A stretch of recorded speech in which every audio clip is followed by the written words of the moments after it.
ती गाडी तुमच्या गाडीत बसते नाही, माझ्या गाडीत बसायचा प्रश्न नाहीये, ती गाडी माझी पण नाहीये. पण करणार काय चर्चा? मग तुम्ही आम्हाला तर चर्चा करून सोडणार का रात्री?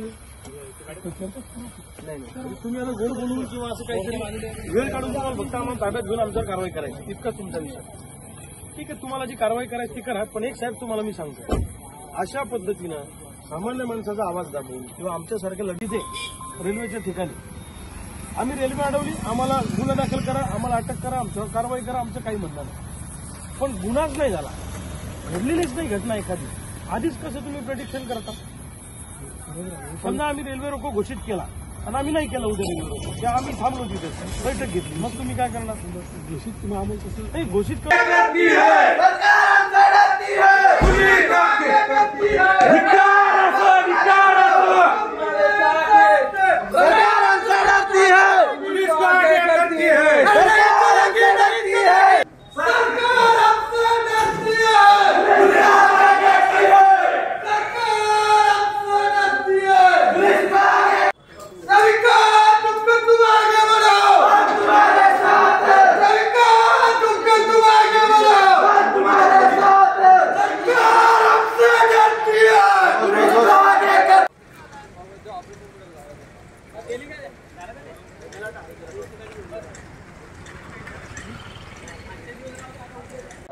कापूस आणि सोयाबीनच्या भाववाढी संदर्भात, नुकसान भरपाई, येलो मोझॅकमुळे झालेल्या नुकसान भरपाईच्या संदर्भात आणि पीक विमा मिळण्यासाठी सातत्याने गेले काही महिने रविकांत तुपकर हे आंदोलन करत आहे. आणि त्या आंदोलनाचाच एक भाग म्हणून त्यांनी उद्या 19 तारखेला मलकापूर येथे रेल्वे रोको करण्याचा इशारा दिलेला होता.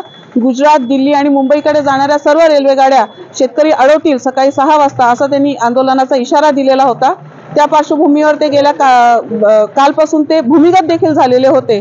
आज पोलिसांनी त्यांच्यावर 149 ची नोटीस बजावण्याकरता माझ्यावरती ची कारवाई केलेली आहे, मला ती नोटीस दिलेली आहे.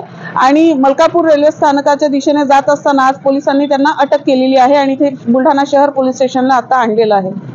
पुढील काय भूमिका राहणार? पुढील आता सगळे कार्यकर्ते इथे जमा होणार आहे, सगळ्यांची विचार विनिमय करून पुढील भूमिका ठरवण्यात येईल.